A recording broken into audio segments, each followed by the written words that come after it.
Bom dia a todos. Meu nome é Isabel de Andrade Amato e hoje eu vim falar de um tema que é autolesão e suicídio, tá? O tema da nossa aula. Eu faço parte do DICA, que é o nosso Ambulatório de Desenvolvimento Integral da Infância e da Adolescência, e esse é um tema, autolesão e suicídio, que aparece muito lá, porque as principais patologias que a gente aborda junto com os residentes são transtornos afetivos bipolares na infância e na adolescência, psicose e também transtornos depressivos, principalmente as depressões psicóticas e ou suicidas, tá? Então, esse tema é um tema que eu acho que perpassa muito os nossos atendimentos e por isso eu escolhi falar dele um pouquinho. Então, para começar, vou explicar um pouquinho sobre o que eu vou falar, então, vou fazer uma breve introdução sobre o que é autolesão, né? Trazer um pouquinho dos dados epidemiológicos para vocês, falar de fator de risco, tentar passar um pouco de como a gente faz essa avaliação e qual que pode ser o curso dessa doença, dessa patologia, e como é que é o tratamento, ou pelo menos as indicações do que a gente pode fazer para melhorar essa situação, tá bom? Então, quero começar lembrando que o ato de se machucar, né, de machucar a si mesmo repetidas vezes, ele é comum em adolescentes. Não significa que todo adolescente que provoca uma autolesão, ele tem uma patologia. Mas o que os estudos mostram para a gente é que esse ato ele está associado a índices maiores de psicopatologia, a um maior risco de suicídio e principalmente uma maior demanda por atendimento clínico. Então, além do nosso ambulatório, acho que qualquer um que já passou por um pronto-socorro de psiquiatria se deparou com um caso de autolesão, principalmente em adolescentes. Tá? Lembrar que em muitos países o suicídio está entre as principais causas de morte em crianças e adolescentes e que o suicídio como causa de morte vem aumentando nos últimos anos nessa faixa etária e que o que a gente pode fazer nesses casos de mais útil é identificar quem são esses menores em risco. Porque a partir do momento que eu identifico essas crianças e esses adolescentes, eu consigo fornecer alguma estratégia de tratamento, e isso é uma das principais ações e preocupações de políticas públicas de saúde mental. Como é que a gente define a autolesão? Né? Então, qualquer intoxicação por si mesmo ou uma autoagressão, a gente chama de autolesão. A partir dessa definição, aí a gente começa a ter as classificações, né? Então, eu vou classificar essa autolesão como com intenção suicida ou então não suicida. E tem aquelas que têm intenção um pouco clara, né? É de fundamental importância que a gente identifique se aquele ato tinha a intenção de acabar com a própria vida, porque isso dá um ar de gravidade maior, né? Então, se a pessoa, por exemplo, se cortou dizendo que este era um meio de se matar, isso tem que acender um alerta ainda maior do que aquela pessoa que se cortou por algum outro motivo, às vezes nem tão claro nem para essa própria pessoa, tá? Só um parênteses aqui, lembrar que esse termo autolesão não suicida não se refere ao que a gente chama de síndrome de Munchausen, ou seja, aquelas pessoas, aqueles pacientes que provocam sintomas para ter cuidados médicos, isso é outra coisa, tá bom? Quando a gente fala de autolesão não suicida, a gente tem que lembrar que ela pode acontecer em vários transtornos psiquiátricos. Psicose, retardo mental, que hoje a gente chama de deficiência intelectual, mesmo transtorno do espectro autista, e eu acho que aqui fica claro o quanto que a intenção de uma autolesão não suicida, ela muitas vezes não é clara. Porque, por exemplo, um paciente com TEA que se autolesa, ele pode estar fazendo isso só para se estimular, né? Ele pode estar fazendo isso por uma alteração sensorial. Um paciente com uma deficiência intelectual pode usar disso como meio e único recurso que ele tem para expressar alguma insatisfação, certo? Diferente, por exemplo, de quando eu faço isso no contexto de um transtorno de humor, certo? A autolesão não suicida, ela envolve lesões na pele, e aí vai desde se cortar, se morder, colocar objetos na pele, se queimar, até outras formas, como, por exemplo, engolir objetos pontiagudos ou mesmo qualquer objeto não comestível.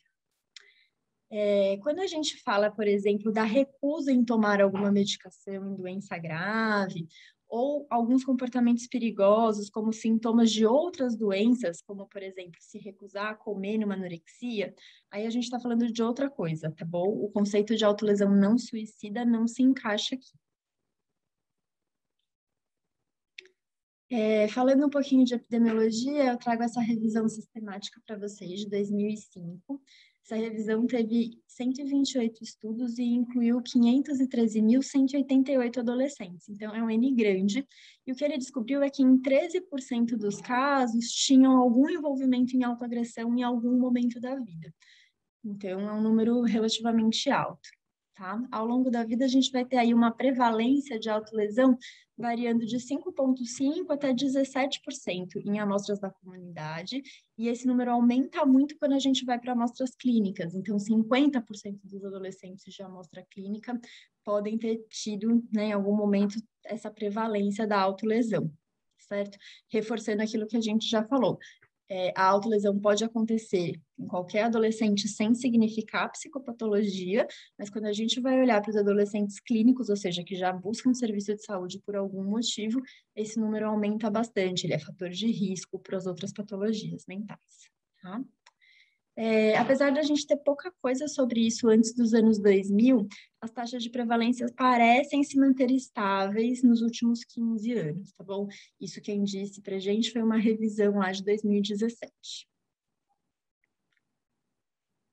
A prevalência ela vai ser maior nos anos finais da adolescência do que no fim, do que no começo da adolescência ou mesmo na infância. A gente tem que lembrar que suicídio é a segunda ou terceira causa de morte em adolescentes no Ocidente, um dado de 2008, e causa importante de morte nos países em desenvolvimento também, tá? A automutilação é um dos mais fortes preditores de morte para o suicídio, então acho que isso é muito, muito legal da gente pensar. Então, se eu tenho alguém com uma ideação suicida e além dessa ideação suicida, essa pessoa tem presença de automutilação, isso aumenta o risco em aproximadamente 10 vezes daquela pessoa cometer suicídio, tá? Então, é um sinal de alerta, é uma coisa que a gente precisa ficar de olho. Como esperado, essas taxas de autolesão, que vão incluir tanto as tentativas de suicídio quanto as autolesões não suicidas, elas são maiores do que as tentativas em si, tá bom? As tentativas em si atualmente estão estimadas em 6,3% dos adolescentes. O que a gente sabe também é que cerca de 10% dos adolescentes vão repetir essa automutilação em um ano se eu não fizer nada, e cerca de 1/3 desses adolescentes que se autolesam podem voltar a ter autolesões na idade adulta. Então, entendemos um pouquinho por que é importante a gente falar disso, né? Porque é prevalente, principalmente nos pacientes, independente do diagnóstico para o qual eles tratem. Porém, se eu tiver associado ideação suicida, depressão e autolesão, isso eu tenho que lembrar que aumenta a chance de ter mesmo a tentativa de suicídio e que eu preciso abordar, tá? Então, vamos pensar agora um pouquinho quais são os fatores de risco, né? Então, o que faz alguém cometer uma autolesão, né? O que aumenta a chance de alguém cometer uma autolesão. Então, a gente vai ter os fatores de riscos pessoais, e aí entram as comorbidades psiquiátricas. Então, aumenta o risco de eu ter autolesão se eu tiver qualquer transtorno de humor, se eu tiver uso de substância e se eu tiver transtornos externalizantes, ou seja, transtorno opositor desafiador, transtorno de conduta. Se tiver história prévia de autolesão, alguém que já se cortou, já se machucou alguma vez na vida, tem uma chance aumentada de fazer isso de novo. Se eu estiver diante de um transtorno de personalidade cluster B, principalmente, e hoje em dia a gente sabe, né, que na adolescência, se a gente tem bastante critério, a gente já pode fazer esse diagnóstico. Ou mesmo quando a gente não faz esse diagnóstico, a gente vai vendo quando a gente atende criança e adolescente essa personalidade se formando. Então, ficar atento para isso, que isso também aumenta a chance de ter autolesão. E o sentimento de desesperança. São os que têm maiores valores preditivos positivos para esse comportamento, certo? Outro fator de risco bastante presente é o abuso físico e ou sexual, e aí não só o abuso no presente, mas às vezes a lembrança, né? Alguma coisa que foi gatilho para a lembrança desse abuso faz com que aumente a chance de eu querer me cortar, de eu querer me machucar. Pessoas que têm como características uma baixa autoestima, muito perfeccionismo, somado a uma impulsividade, tomadas de decisões impulsivas e ruins. E os estudos também mostram para a gente que a orientação sexual não heterossexual acaba aumentando o risco de ter autolesão também. Além disso, mudanças recentes do estado físico ou mental e alguns eventos de vida estressantes também são fatores de risco. E aí vou trazer aqui alguns exemplos muito comuns, né, na adolescência. Então, briga com o namorado, namorada ou com os pais. É uma coisa que deve aumentar muito hoje em dia por conta da pandemia que a gente passa, infelizmente, né? É o luto. Então, a gente sabe que muitos adolescentes brasileiros perderam aí familiares de primeiro grau, avô, avó, pais, mães, estão passando por um período de luto e essa é uma fase de maior risco para essas autolesões. Qualquer problema de relacionamento, seja com uma parte romântica, seja dentro da família, seja com amizade. Estresse da escola, então, prova, situação de exposição ao bullying também aumentam a chance. E você ter convivido com amigos que fazem autoflagelação ou que tentaram suicídio e, mais grave ainda, né, se suicidaram. E gravidez na adolescência, né, em si ou no parceiro, enfim, gravidez na adolescência aumenta também, é um fator de risco para autolesão. Ser do sexo feminino também é um fator de risco para as autolesões, inclusive as autolesões suicidas. A gente sabe que as meninas, elas tentam mais, porém os homens acabam se suicidando mais, porque tem métodos mais letais, muitas vezes. Além dos fatores de riscos pessoais, ou seja, das características, daquilo que pode estar acontecendo com a pessoa naquele momento, a gente também fala dos fatores de risco familiares e ambientais. Então, num estudo dos Estados Unidos, viram que as meninas hispânicas, de algumas populações indígenas, ou seja, de populações específicas, aqui a gente talvez possa extrapolar um pouco para pensar em migrantes, pessoas que estão fora, né, do seu habitat mais natural, que se sentem de alguma maneira excluídas, isso pode ser um fator de risco. Eu vir de uma família monoparental, ter algum tratamento psiquiátrico, principalmente estando institucionalizado, aumenta a chance de autolesão. Tem relação com situação socioeconômica desfavorável e também com a história familiar. Então, se eu vou olhar a história familiar desse paciente que eu estou atendendo, desse adolescente, e vejo que a mãe, a tia, a avó, o pai já tiveram uma história de autoagressão, suicídio, também de outros transtornos psiquiátricos, isso tem que acender também a minha cabeça para perguntar, investigar se tem autolesão nessas pessoas. O que esse estudo aqui para a gente de 2007, né? Eu trouxe esse estudo para a gente pensar um pouquinho, que a depressão, por esse estudo, parece não ser um fator de risco específico, ou seja, tem autolesão é igual a estar deprimido? Não necessariamente, tá? Porém, quando eu tenho tanto autolesão quanto tentativa de suicídio, isso aponta para ser uma psicopatologia mais grave, ou seja, para estar diante de uma gravidade maior. Todos os fatores de riscos encontrados empiricamente para autolesão são inespecíficos, né? Um pouquinho do que eu já falei, mas também são fatores de risco para comportamentos suicidas, que é por isso que quando eu tenho uma coisa, a chance de eu ter a outra é grande, tá? Comportamento suicida e autolesão são relacionados.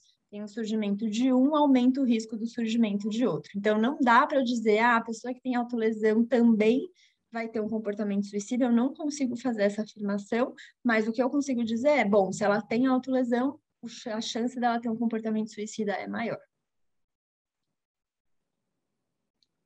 Dados dos transtornos psiquiátricos em pacientes com comportamento autolesivo são limitados, porque geralmente são amostras clínicas, né? São pessoas que já chegaram para algum atendimento por algum outro motivo. É raro a gente ter dado da comunidade. Até hoje a gente não tem medidas padronizadas que, por exemplo, estariam disponíveis lá na UBS ou para o pediatra, para que todo mundo, mesmo as amostras não clínicas, fossem avaliados. Então, aqui tem as fotinhas, né? Tem as fotinhos de alguns exemplos de autolesões. Falar um pouquinho sobre como que eu avalio isso, né? O que eu faço quando chega para mim uma criança ou um adolescente com uma lesão autoprovocada? Então, o que a gente sabe é que nesses pacientes a gente tem que avaliar o risco de repetir esse comportamento e o risco de tentar suicídio, tá? Então, de acordo com o NICE, que é um guideline, o que a gente tem que considerar é qual foi o método que essa pessoa usou para fazer a autolesão e com que frequência essa autolesão é provocada.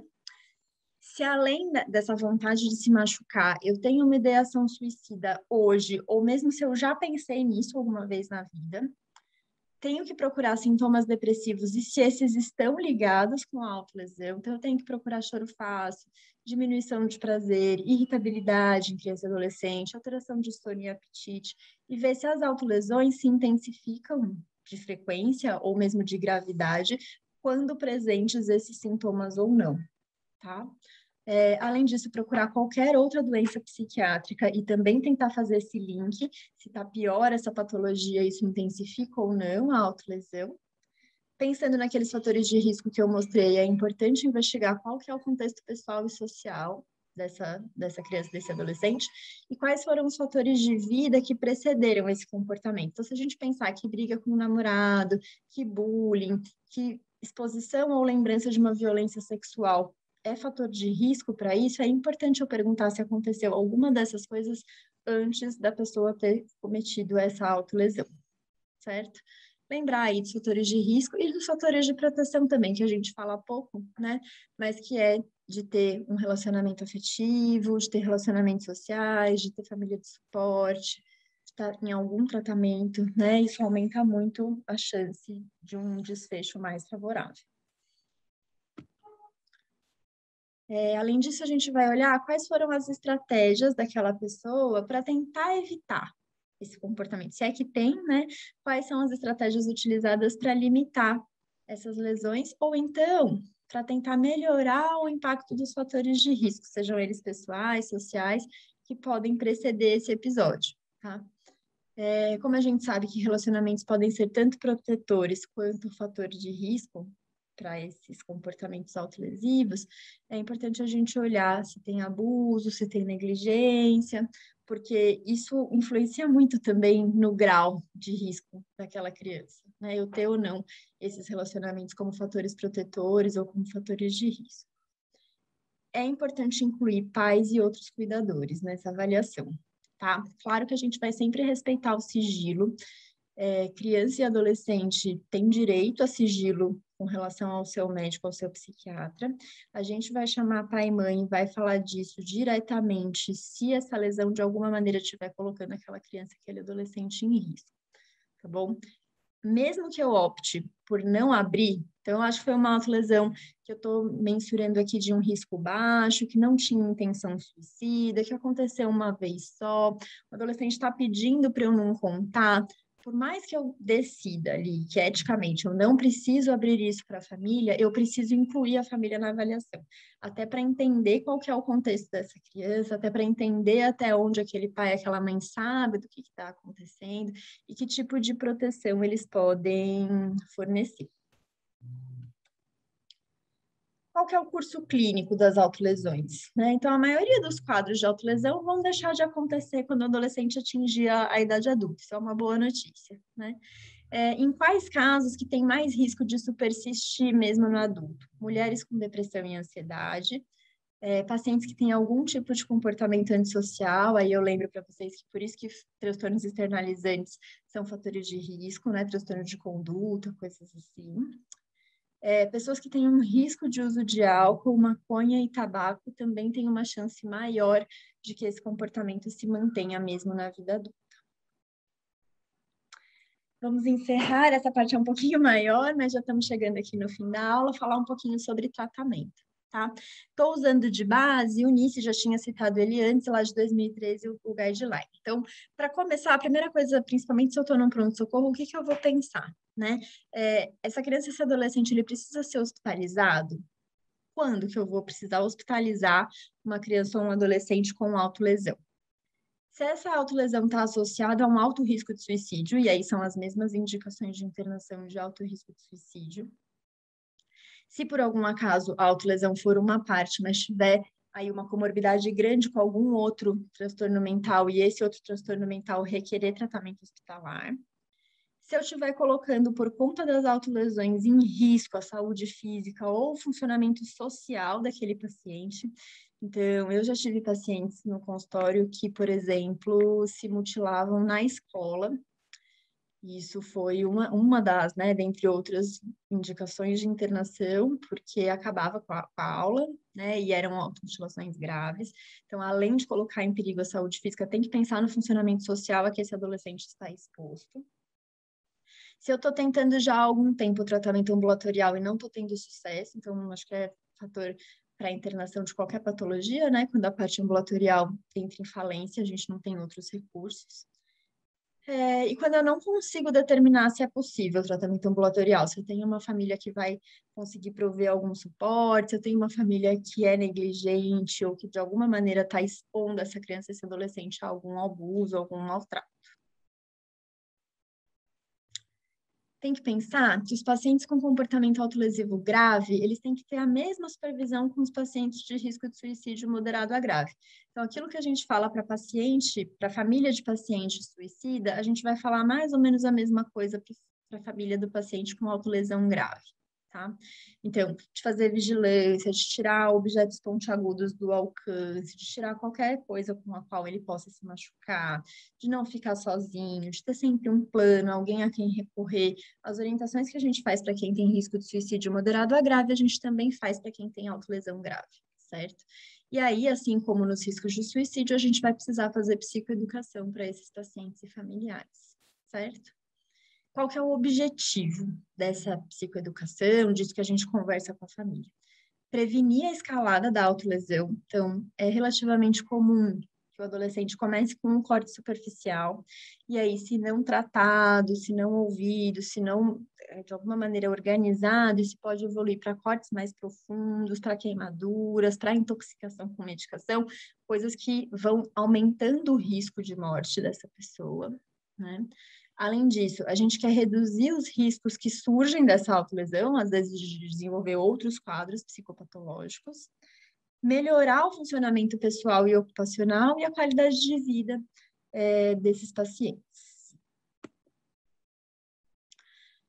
O planejamento do manejo de risco tem que envolver estratégias para lidar com esses riscos identificáveis. Então, eu estou lá na entrevista, eu identifiquei que é fator de risco um relacionamento que essa pessoa tem com um parceiro amoroso, eu identifiquei que é fator de risco a lembrança da exposição a uma violência sexual, eu identifiquei que é fator de risco alguns traços de personalidade de cluster B. Então, tá bom, então meu tratamento tem que pensar em dar estratégias, né, desenvolver habilidades de como lidar melhor com esses conflitos com o namorado, como tentar evitar os gatilhos, às vezes tratar, né, quando a gente tem aí um TEPT associado, tratar esse TEPT, tratar sintomas depressivos. Então, o tratamento da autolesão não tem jeito, vai passar por tratar os fatores de riscos identificáveis, tá? Além disso, é importante que eu tenha junto com o paciente estratégia de manejo para ele e a família, né, conseguir acessar serviços de saúde, se essas estratégias individuais falharem. Então, se eu estou tentando ensinar um meio de se relacionar melhor, um meio de evitar entrar em contato com o que é gatilho para ele, e isso não funcionar, para onde ele pode ir, a quem ele pode recorrer. Tá? As intervenções psicológicas breves, com foco específico em autolesão, têm demonstrado alguma evidência de melhora, então a gente tem que considerar usar isso. E a gente vai sempre ter uma abordagem individual que vai se basear numa análise funcional desse comportamento autolesivo. E aí, o que isso considera, né? Eu vou olhar antecedente, o que aconteceu antes da pessoa ter aquele comportamento. Qual é esse comportamento, que emoção está associada, qual que é a percepção, qual que é a sensação que o paciente tem e o que ele tem, entre aspas, como consequência. Tá? Isso aqui eu lembro que quando eu comecei a estudar, para mim era um pouco estranho, talvez seja um pouco estranho para vocês também. Mas em muitos momentos a gente pensa junto com o paciente em comportamentos alternativos e isso auxilia muito. Então, por exemplo, se é uma pessoa que tem um desejo baixo de automutilação, ali na minha avaliação eu vi que é um risco baixo, o que eu posso fazer para evitar esse tipo de comportamento? Vários exemplos. Então, desde brincar com animal de estimação, ouvir uma música, cantar, escrever, desenhar, ligar para um amigo, prestar atenção na minha respiração, tomar um banho morno, fazer uma caminhada, enfim, coisas que são boas, protetoras e que podem entrar no lugar desse comportamento autolesivo, tá? Se eu estou falando de um risco médio, né, de um desejo médio aí de autolesão, aí eu vou ter que pensar em comportamentos mais ativadores, sensorialmente intensos, por exemplo, mas que não causem ferimentos. Então, correr, andar de bicicleta, bater num travesseiro, chupar um limão, Usar uma caneta para marcar o pulso, ao invés de usar uma lâmina, ao invés de se cortar. Amassar uma bolinha anti-estresse, rasgar papel. Então, vão ter que ser coisas mais ativadoras e mais sensoriais. E isso aumenta conforme aumenta o desejo de automutilação. Então, se eu estou falando de alguém que tem um desejo muito intenso, então eu vou precisar pensar numa estimulação moderadamente dolorosa, para que não tenha ferimento, mas para que tenha a sensação que aquela pessoa está buscando. Então, mascar pimenta, tomar banho gelado, passar gelo no pulso, colocar a mão em água congelante, andar com um grão dentro do sapato. Então, são estímulos sensoriais que remetem à dor, porque neste caso a dor tem algum papel ali, seja de alívio, seja de descarga emocional, seja de estimulação mesmo, né? A depender aí da patologia que a gente está falando. E elas vão ter que ser um pouquinho mais próximas dos estilos dolorosos para que a gente possa tentar substituir uma coisa pela outra com menos risco, tá? Se eu estou diante de casos muito graves, às vezes eu preciso pensar em técnicas de redução de dano. Então, eu vou ter que conversar coisas como, por exemplo, bom, então, se não tem jeito, vamos tentar utilizar lâminas descartáveis ao invés de outras lâminas que eu possa me contaminar. Vamos tentar cortar em áreas onde não passam vasos sanguíneos importantes. Aqui, principalmente quando eu estou falando de autolesão não suicida, né? Que o objetivo não é morrer. Então, de alguma maneira, é explicar para esse adolescente como fazer isso sem ter risco de morte. Tá? Evitar usar álcool e droga, porque não tem jeito, quando sob o uso da substância, o adolescente fica mais impulsivo, ele vai mensurar risco de uma maneira muito pior e pode acabar tendo uma autolesão que não era suicida, uma consequência grave para a saúde, certo? Infelizmente, a gente não tem evidência de nenhuma medicação específica para diminuir o comportamento autolesivo. Mas o que a gente precisa entender é quais são as comorbidades clínicas e não deixar de tratar essas comorbidades clínicas, porque o tratamento para essas comorbidades acabam reduzindo secundariamente, né, indiretamente as autolesões, tá? Então, adolescentes com doenças afetivas que se automutilaram, tratamento direcionado aos sintomas depressivos, em vez de pensar só no dano autoprovocado, podem ser mais eficazes. Quando a gente fala disso, a gente fala basicamente de SRS, né? Inibidores de recaptação de serotonina, e o que tem mais evidência para essas autolesões é a fluoxetina, tá? Quando a gente pensa em medicação e ou em terapias de base comportamental, o que os estudos mostram para a gente, os estudos de revisão, é que você vai ter uma melhora significativa quando você faz isso de maneira associada. Então, eu usar só fluoxetina, eu fazer só terapia comportamental, nunca vai ser melhor do que eu fazer as duas coisas juntas, certo? Tem técnicas mais novas, né, intervenções mais novas, como a DBT, que é a terapia dialética comportamental. A gente ainda tem pouca evidência, apesar de a gente ter aí resultados positivos nos projetos pilotos, parece que é muito bom, mas as evidências ainda são poucas. O mesmo acontece para a terapia multissistêmica, que a gente vê que tem evidência assim que reduz as tentativas de suicídio, mas vai precisar de uma revisão, de uma avaliação um pouquinho mais aprofundada especificamente para automutilação. Mas não tem jeito, né? Acho que a gente vem falando isso desde quando a gente fala da avaliação. O que a gente consegue melhor resultado é quando, de alguma maneira, eu consigo estimular essa família e esse adolescente a desenvolver habilidades, certo? Habilidades de lidar com o problema, habilidades de enfrentar situações deflagradoras, de melhorar os seus fatores de risco, de buscar relacionamentos protetivos, passa muito por aí, tá? Apesar de a gente ter coisas com poucas evidências, o que a gente vê é que o que é pior prognóstico são os adolescentes que não aderem ao tratamento, tá?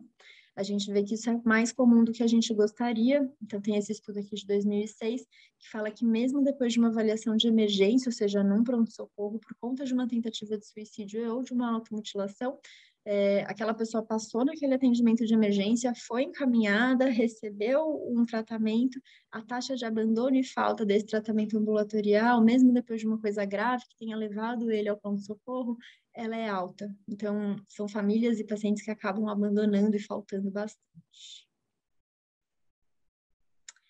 E aí, como a gente sabe disso, né, que são pacientes e famílias que faltam muito, abandonam bastante, é importante pensar em como é que a gente quer engajar esses pacientes. E aí a gente tem aqui um modelo, que é essa chamada avaliação terapêutica, né, que pode ajudar, ao mesmo tempo em que eu avalio o paciente, a motivá-lo a se tratar. Então, primeiro, o que eu vou fazer? Vou fazer uma história psicossocial, e aí já falei um pouco disso, mas precisa conter bem direitinho qual que é o padrão dessa autolesão e qual que é o risco dessa autolesão. E aí depois eu vou fazer uma intervenção super breve, de meia horinha, dividida em 4 etapas. Tá? A primeira etapa é fazer um diagrama, então é sentar e fazer um modelo escrito, desenhado mesmo com o paciente, de quais são os ciclos viciosos que mantêm a autoagressão. Então, tem um relacionamento muito baseado em conflito com meu namorado ou namorada. Esses conflitos me fazem ter pensamentos de baixa autoestima, me fazem ter gatilhos para lembranças de coisas traumáticas, e aí eu vou lá e me corto, né? E aí o que acontece?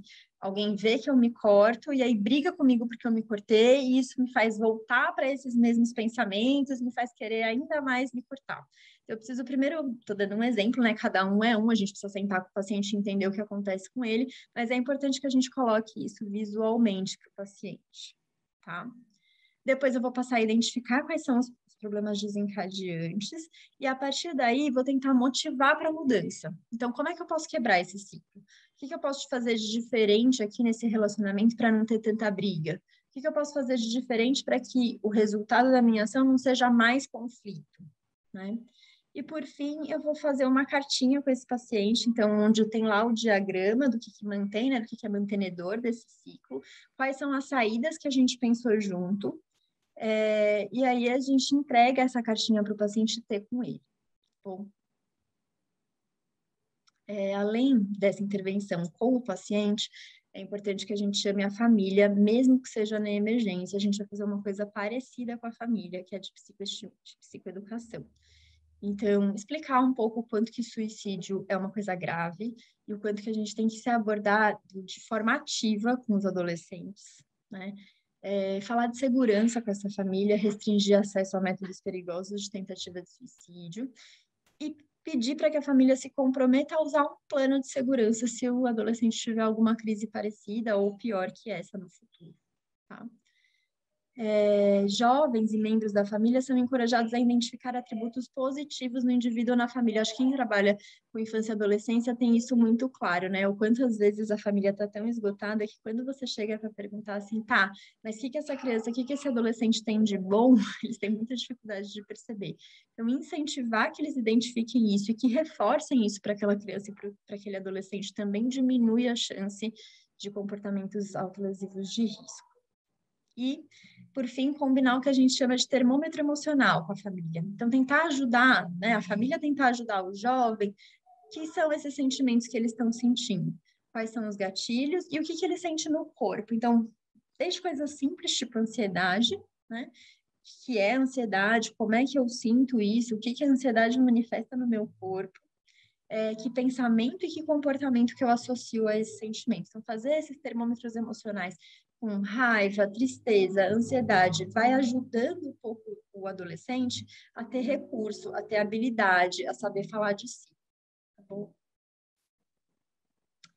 Por fim, o que a gente vê na literatura é que a gente tem evidência crescente de que essas intervenções psicoterapêuticas breves, elas são importantes no ponto da avaliação inicial, né? Melhoram o envolvimento do adolescente com o tratamento.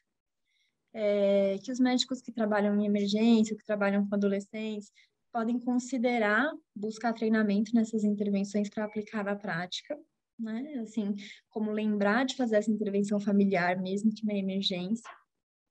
E as políticas de prevenção de automutilação, com psicoeducação em escola, segundo a revisão, tem uma melhoria no curto prazo, no conhecimento e em atitudes mais adaptativas sobre depressão e comportamentos suicidas, tá bom? Tanto nos adolescentes quanto no próprio pessoal da escola, certo?